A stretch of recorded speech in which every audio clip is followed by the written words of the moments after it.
welcome to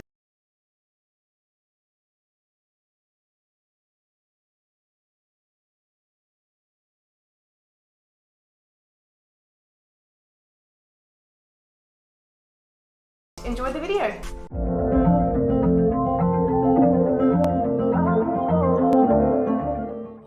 Hello and welcome to another vlog on YouTube and podcast on Spotify by the Fit Minds podcast. Coach Mariah here.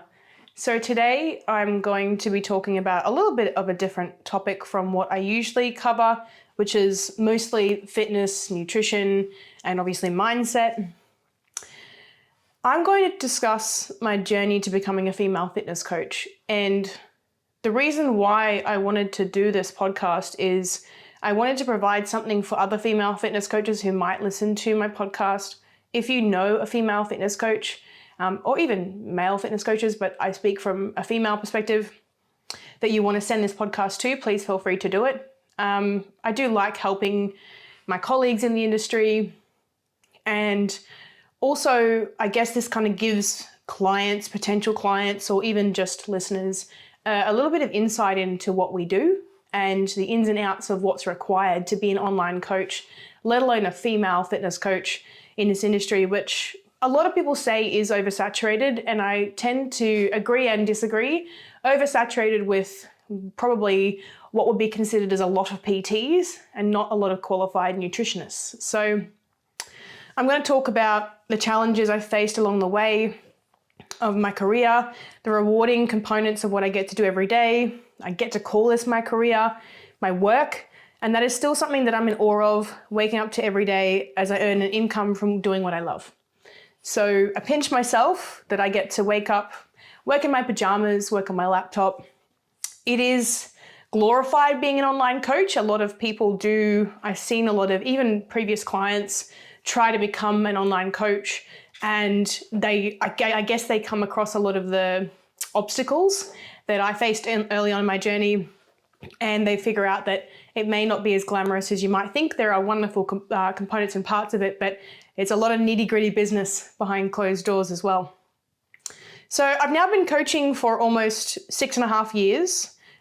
It's interesting, I've had a lot of feedback from other coaches saying that I haven't been in the industry for very long, but 6.5 years is quite a long time for someone who's only just turned 30. The first 3 years of which were part-time.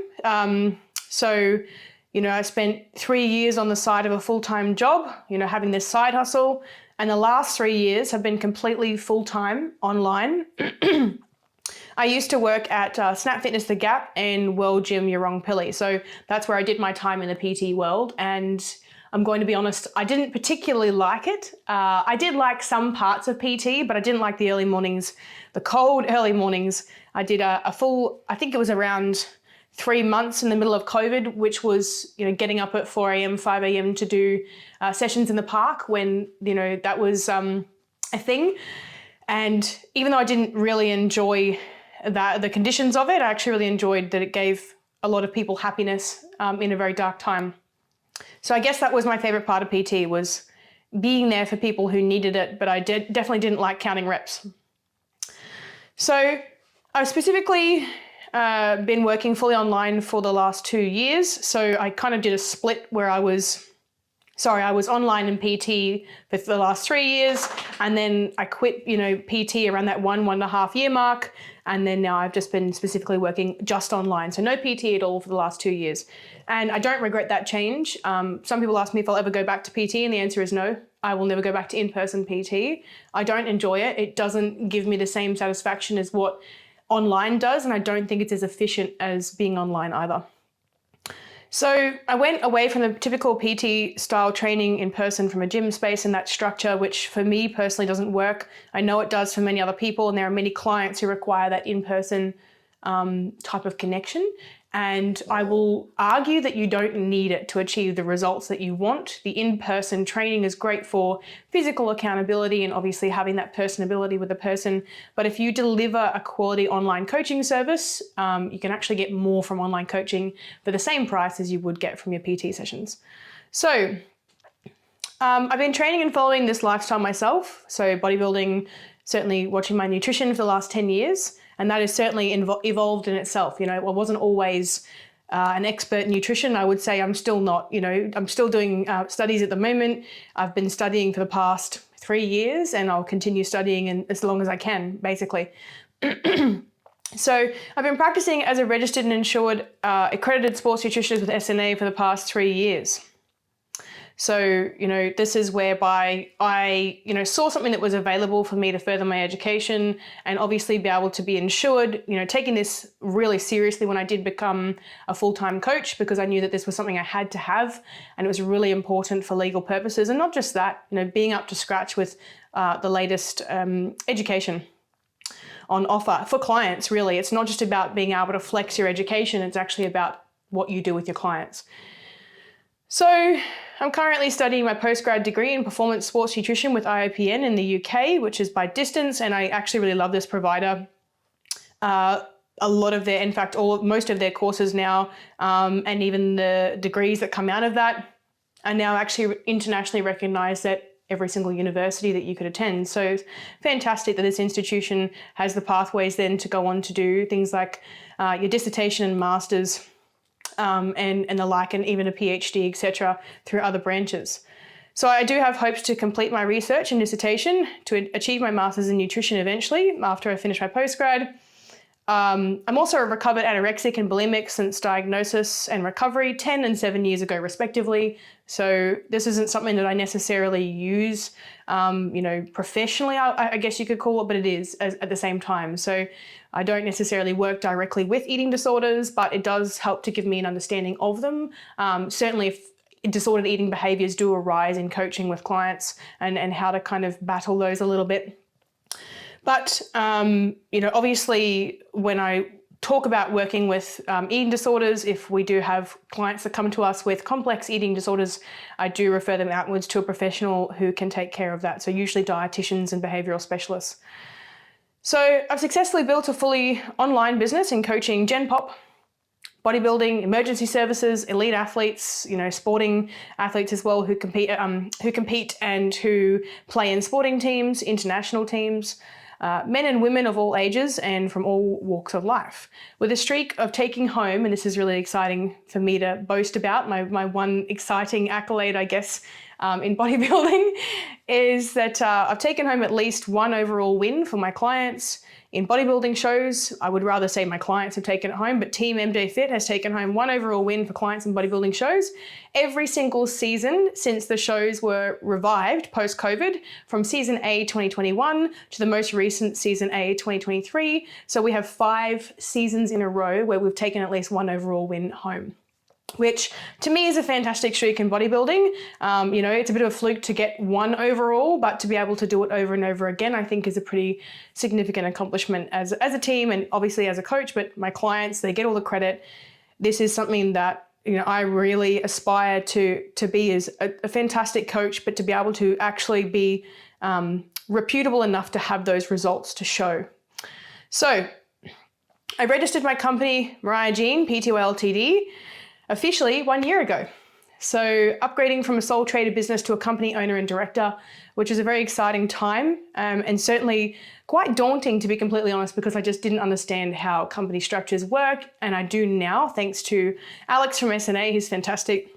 I just finished a little Zoom call with them. SNA are honestly a fantastic provider. They've gotten better and better over the years. I got my nutrition accreditation through them, and obviously they do provide those pathways outwards into further education from there. But as I said, I had to learn how to run my company, I had to learn how to structure my company, and that was a really big task in itself. So I'm currently sponsored by Harris Stability Weight Belts and lifting accessories, Alien Supplements, Lust Minerals, Makeup and Skincare, and Bodycon Australia fashion dresses. There are a few others as well that occasionally do send through products and things like that. The sponsorships, honestly, a lot of people think that we get paid a lot of money. Obsessed Gymwear was in there as well, but now I've actually created my own clothing line through them, which has been a nice little journey there from supporting them. I think 4 to 5 years ago that all began when they first launched. So, we do talk about sponsorships, and a lot of people do think that we get paid a lot of money. We don't. From sponsorships, we probably get free products at the height of what we achieve, and then there are small amounts of commission. I really am talking very small amounts of commission from these supplement sponsors and things like that. So, but it is nice to have the free supplements. It is nice to be able to have those lifting accessories. But I always support really good quality brands. So I don't often jump ship to different brands and things like that if I find that I've found a good one to endorse. And the major reason for it is not because I really care about the money. Like, I don't care about getting, $20 a month or here and there on referrals. I'm really not worried about that. I just want to be able to refer a client to a great brand that I use and that I could recommend. And we often get asked those questions. So I guess that's why sponsors do jump in on those opportunities. This, and obviously with the accolades as well, obviously everyone's aware of what I achieved with ICN, winning the 2019 Classic Figure title myself, and then obviously going double pro with NBA and the 2 titles with them as well, with Figure International and Figure in 2021. And I am looking at competing again next year. I won't say exactly when, but it will be happening. So this vlog and podcast will, as I said, probably be really more relevant to those who would like to perhaps step into coaching themselves one day, or simply just to understand how everything works on the back end as a coach, okay? So this vlog and podcast will probably be more relevant to those who would like to perhaps step into coaching themselves one day, or simply just to understand how everything works on the back end as a coach.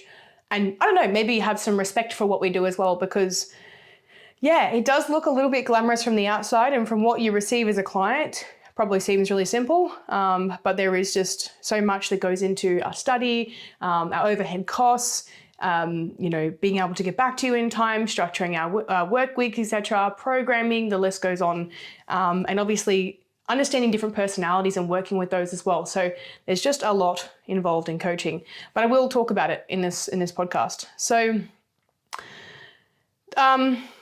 I'm going to talk about the personal struggles I face myself, specifically as a female coach. So coach in the industry that, I guess specifically, and I really don't want to get too stuck on this, but specifically in relation to where we see the rest of the industry as female coaches, because it is different to male coaches and it is very difficult. There are individual struggles, but again, this is just going to be from my perspective as a female coach. Hopefully this will bring to light some of the commonalities that I see amongst clients and coaches' experiences from receiving coaching to delivering the service. Okay, so it's going to be a little bit of a combination explanation. So first off, I want to discuss the concept of having to scale my business as it grew, as I believe this is one of the most important components of sharing my journey of becoming a coach, and possibly the direction that the business went in from the beginning to now. So admittedly, when I got into coaching years ago, I was not prepared for the sheer volume of inquiries. And I'm not just saying that. I was very, very much swamped in over my head. The clients, the workload that I would be facing when the business initially launched full time, even when it was part time, it was very late nights after work and training, doing meal plans for clients outside of work. And I was working weekends as well. Progressing from the part-time side hustle, okay? So going from side hustle to this is my bread and butter. I had a backlog of 3 weeks worth of meal plans to complete when it went full time. I remember this because I'd announced it and it was just this influx. It was insane, and it became like a domino effect. When someone else got good results, they would refer them to someone else, and it just, kind of compiled from there. Although this was originally where my passion for coaching began, eventually this became something that was tiresome and no longer gave me a sense of satisfaction as a coach. So it would be wrong of me to say that meal planning is something that I love doing now. I used to love doing it, but it saw that I was always stuck at my laptop. So I couldn't present like this. I couldn't, walk around and do my check-ins with my clients, like through a voice recording. There was no opportunity to actually connect properly with my clients because the meal plans were very, how do I put it? It was just delivering protocol, but not delivering, quality service as far as coaching and accountability goes. I couldn't fit it in, so it made it really difficult because I was taking on all of the work that came my way, but at the same time, I didn't feel like I was making the impact that I wanted to make. One of the major reasons for this is because I felt as though, there was no ability to empower my clients and educate them to take control of their nutrition themselves. So I felt like the meal plan lifestyle was kind of like, give me the plan, but I don't want to know how it works. And I didn't like that. I grew up in a family which always explained why something is the way it is and how it works, because my father believed that knowledge is power, right? And he never thought there was any sort of question that was too silly to answer, because once you knew, you knew. So for me, education was a part of unlocking, permanent results for clients, and permanent education was the answer. Which obviously is a lot harder than just doing up a meal plan. Imagine trying to teach somebody a whole new concept that they're not used to. Teaching people about calories and macros, it's not easy. And I remember earlier on when I started doing macro coaching, having to constantly explain the same concept over and over again, which has now been replaced with my macro coaching course. And it's changed everything having that as a tool to use for clients. It is much more efficient. So I've always had a purpose to look at the bigger picture of educating and re-educating clients. So not just teaching clients, but also undoing some of the probably not so useful lessons that they think they've learned about nutrition along the way from maybe Bob in the gym, their mate Bob. My clients, I obviously want to have the intent to eventually have them to be able to sustain their results by themselves. This is my end goal as a coach. You will not meet many coaches that say, I want to get rid of my clients eventually. I want them to go and do their own thing. And I don't want to make nutrition so complicated that they can't. I don't want to feed them bullshit and say, look, you need to take this supplement 10 times a day and, make sure that you, eat your food in this order, X, Y, Z, and that putting too much importance on things like meal planning and meal timing, etc., versus, being able to follow your macros, having some structure to your day, etc., and making it more simple for clients so that they don't feel overwhelmed. I want my clients to eventually feel confident enough to leave. And this is something that not a lot of coaches will talk about. I think that if I've had a client for more than 2 years, usually my reason for this, and this would be continually as well, I've had plenty of clients who signed up with me 6 years ago who still come back to me, now. They'll go and come back for accountability purposes. But I want a client to get to a point where, especially if it's a Gen Pop client, where they can sustain what they're doing permanently, where it can be something they don't require a coach for. And a lot of coaches won't have that goal because they're scared of losing their clients, okay? They're scared of giving up their clients. So I also don't want to tie my clients to me in a sense that they feel that they cannot achieve the results by themselves. So I don't want them to feel as though that without me, they won't survive.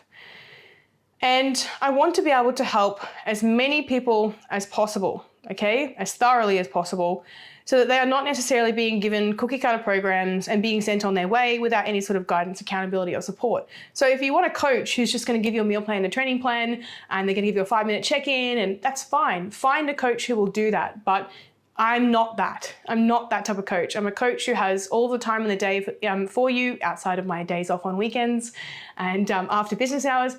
But I'll always get back to you within 24 hours, Monday to Friday. It's always going to be a thing. I am a big believer in, if a client asks a question, I will absolutely 100% answer it. I have no reason not to, So full transparency with my clients. One of my major motivators, for this, of re-educating my clients, is that I believe everybody can benefit from a coach, and not everyone can afford one all year round. So if I provide the education and they can go off and do their own thing for a bit, at least that's taken care of. If you get into coaching for the sole reason of earning as much money as possible and keeping all of your clients and being greedy and XYZ, you're going to start to project that out into the world. So you will start attacking other coaches because they've got more clients than you, or, you feel threatened by other coaches.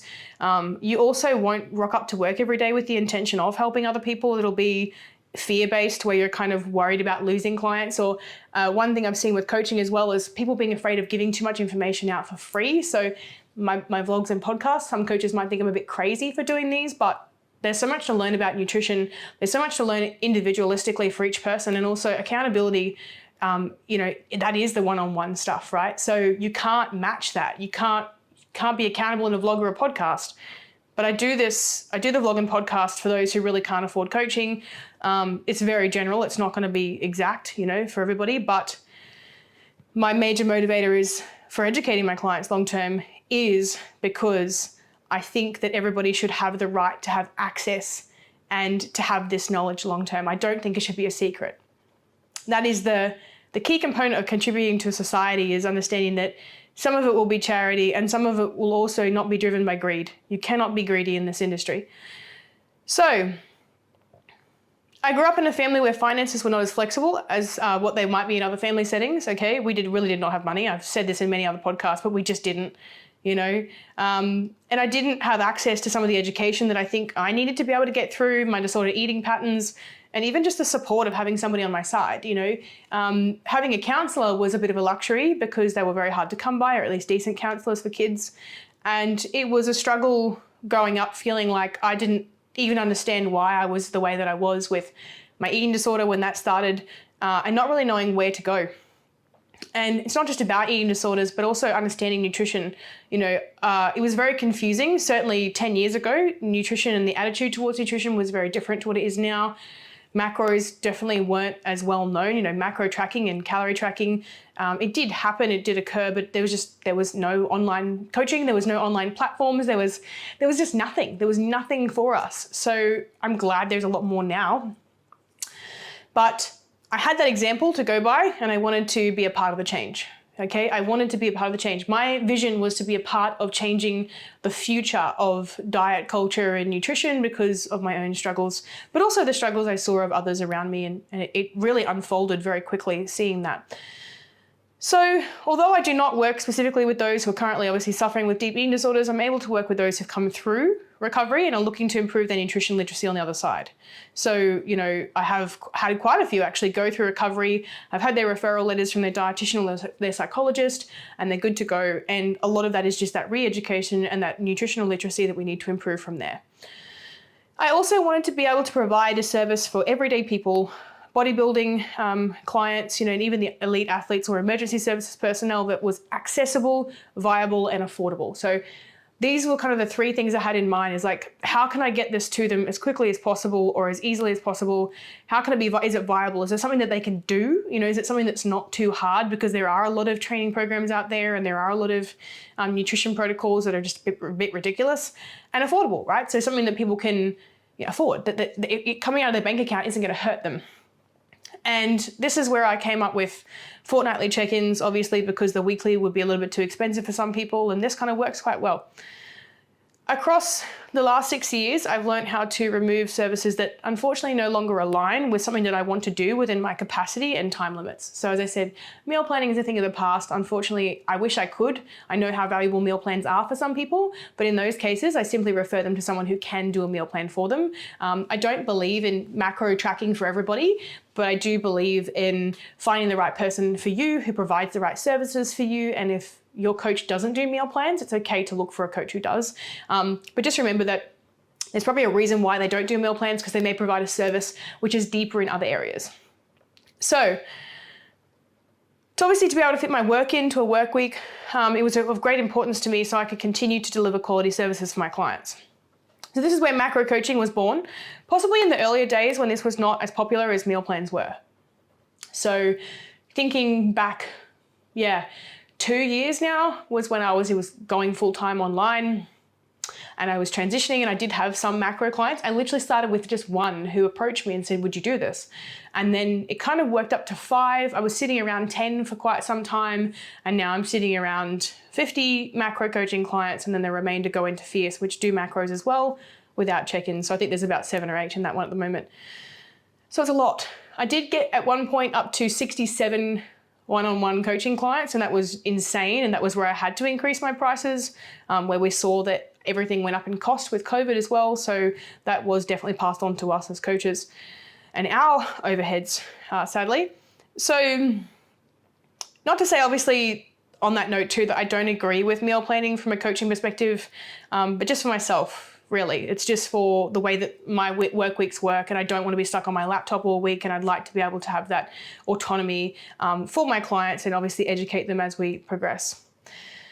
Unfortunately, there's obviously time constraints in relation to being able to provide coaching accountability as a service. So you'll often find that with a coach, you either get lots of protocol where it will be a really in-depth meal plan, a really in-depth training program. I do in-depth training programs because they're delivered via an app, but whether it's an in-depth meal plan, an in-depth training program, right?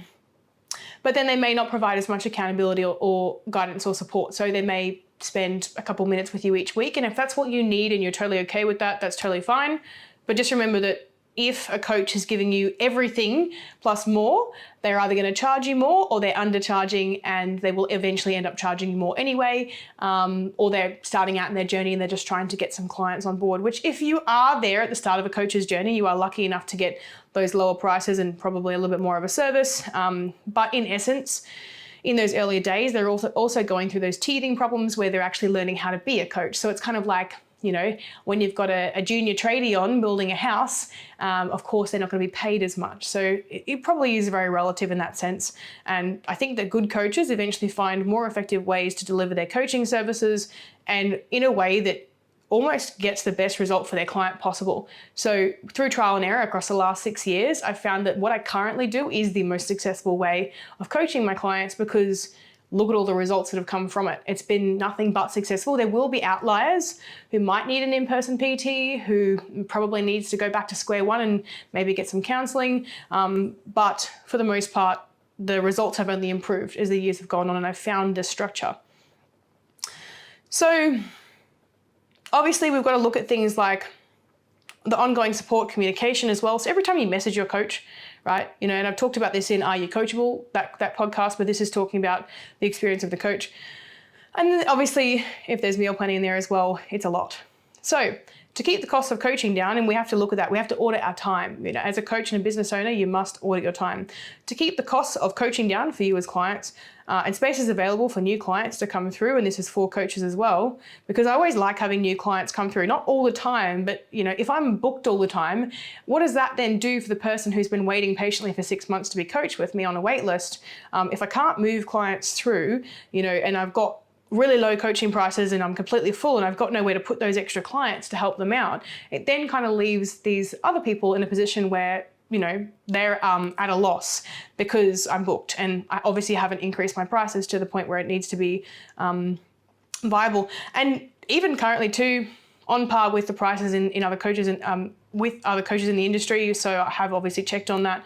And that's one thing to be really aware of is that usually good quality coaches will charge between a certain bracket. If they're charging a very low cost price and giving you a lot, be very careful in assuming that you are going to have a quality service. If they are charging you $20 a week or $30 a week, you're probably getting a cookie cutter program. You're probably not going to get a very long check-in or in-depth check-in, and they may not even pay you that much attention in replying to your messages as well. So again, this is your big, really big Insta influencers where it's not as much of a one-on-one experience, but more probably of a bulk produced program or structure. So that's not exactly where I want to go. Obviously my fierce is a group environment, but I still like to keep those groups quite small. So I began macro coaching roughly around the same time that I became an accredited sports nutritionist, as I said, with Sports Nutrition Australia. I was still providing meal plans here and there. In fact, I think up until it was a year and a half ago or a year ago that I stopped doing that. So I was only doing, and there was quite a high cost for me to do a meal plan as well because it just took me so long to do them. So that was available. I've only just taken off the website in the last 1 to 2 years, or maybe one and a half years, I think.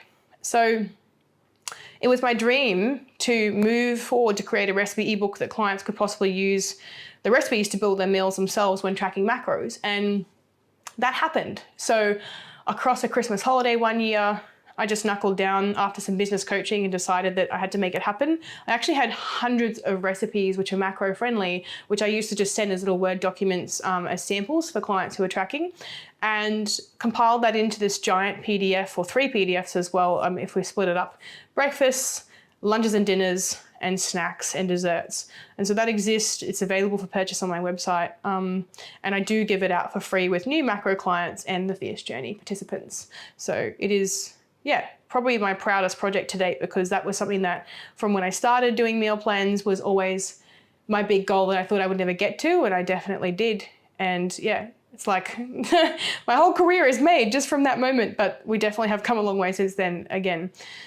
So in this process, whilst finding the courage to quit my personal training endeavors, because unfortunately that was also taxing my time heavily, and this is what's really important to understand, is like, if you're asking your coach to be a PT, to be a nutritionist, which is very in-depth as well, to also be a person who can write up a program and have that and change it every 4 weeks or whatever, but then also be a mentality coach and your accountability coach. I saw this really interesting video on Instagram, and it was like when you're a fitness coach or nutrition coach, and it was just this person trying to do a deadlift covered in like pots and pans and like, instruments and stuff. And it was like, it's true, coaches do wear many hats. And if you expect them to wear many hats, but not pay them the time that they put and effort they put into that, and even posing coach, for example, if you try and get them to cover all the bases, you've got to understand it's like going to your GP and asking them to perform brain surgery, but also to cut your hair, but also to do your makeup, but also can you make sure that I have the right shoes on my feet, and the list goes on. And unfortunately, GPs, they're general practitioners.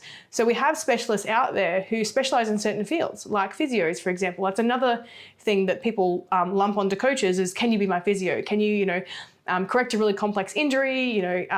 Can you tell me what this is? And it's like, well, that's what physios are for. That's what these movement specialists are for. So generally you'll find a coach will have a niche, and my niche is definitely nutrition and mentality. Training is absolutely something that I'm well versed in bodybuilding, absolutely. But I have branched out from there with things like, as I said, police force training, endurance-based training, sports as well. So training for sports and team sports and improving their performance, and the list goes on. But, when we look at a coach and their purpose and their role in your life, it can't be 10 or 15 different people due to the time constraints involved in that. So I had to quit PT. I was like, do you know what? This is taking up, I think it was like 20 or 30 hours of my work week, and I was working like 70 to 80 hours in total. It was just ridiculous. And I said to myself, what did I want to do? Like, what do I actually want to do? What do I love doing the most? And it was always connecting with clients and obviously teaching nutrition. And obviously mentality. I love that side of things. I love the mentorship that comes with mindset work. So obviously I discovered the frustration in this process as well, behind setting up things like the ebooks, the PDFs, the background platforms, the apps, the websites, and the list goes on. Like at this point, because I was so knee deep in online coaching, I was finding holes in everything. The way I did check-ins was still written. I wasn't doing voice recordings. There was just so much that I had to learn, and it was like, holy shit, this is so overwhelming. I didn't even have a training app set up yet, but I was just still doing, Word doc and Excel training programs. I can't stand Excel, so I'm glad I got out of it. And the cost obviously that involved, and the setup that went into Trainerize so I use Trainerize as an app, and the setup and understanding how it works. And it was exhausting, because this was not, I didn't have any help. It was just me at this point, aside from, obviously I'll talk about how I got help in the next year or two of that setup process.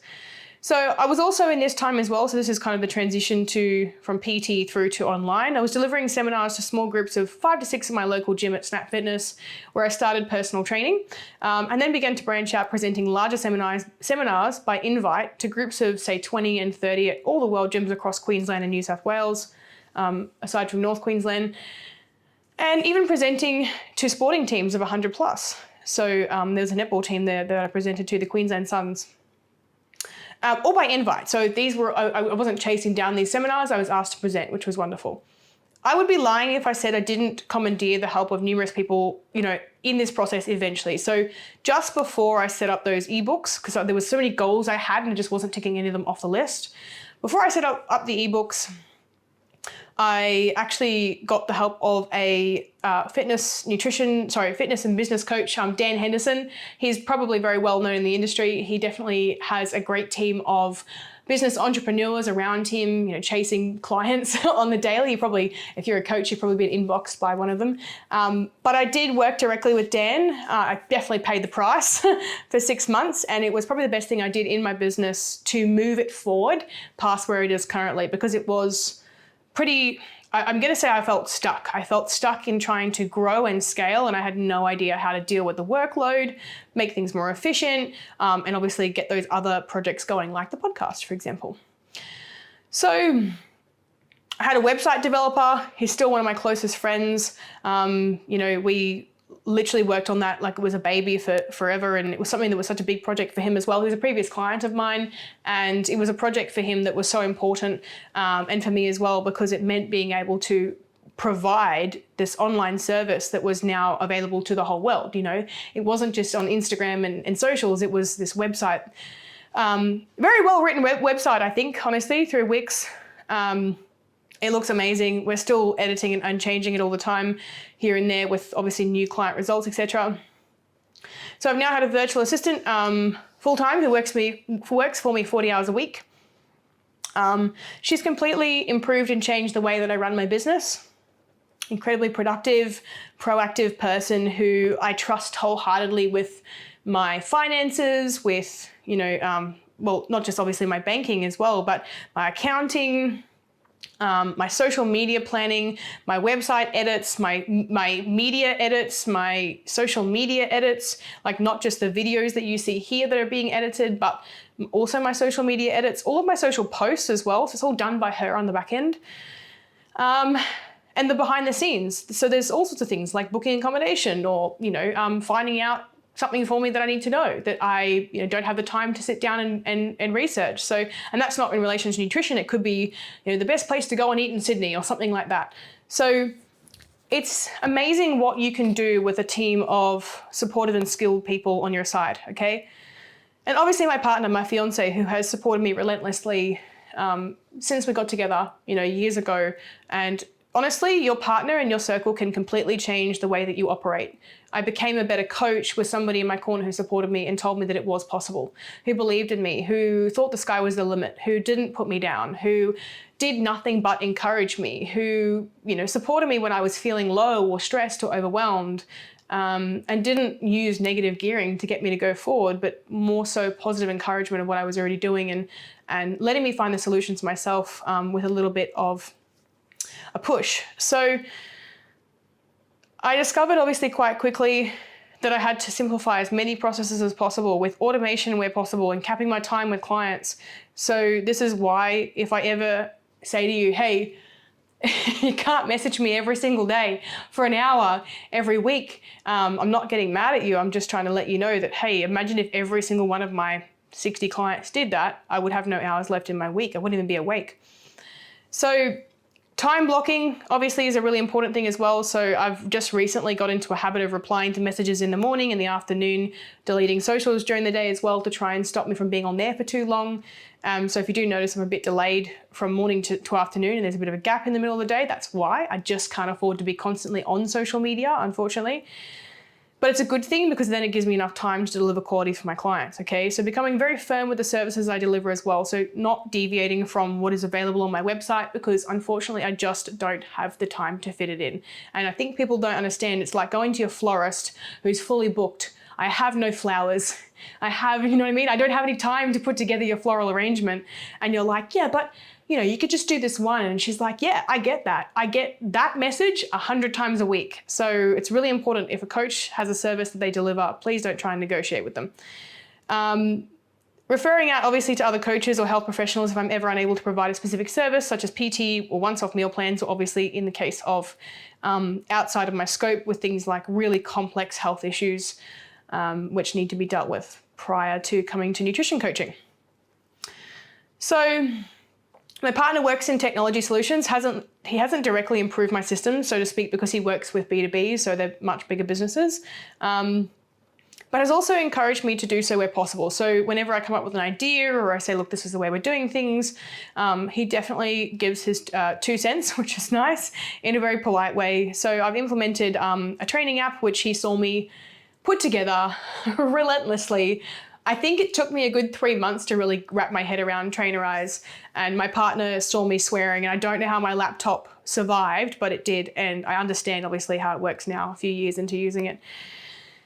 I've implemented obviously the Trainerize to deliver training plans, which have everything from being able to predict your next weights to recording your previous ones, recording all of your data, training videos, so display videos obviously for what your form or technique needs to be for that particular exercise, which is in the app. It's all in the app, in your training program.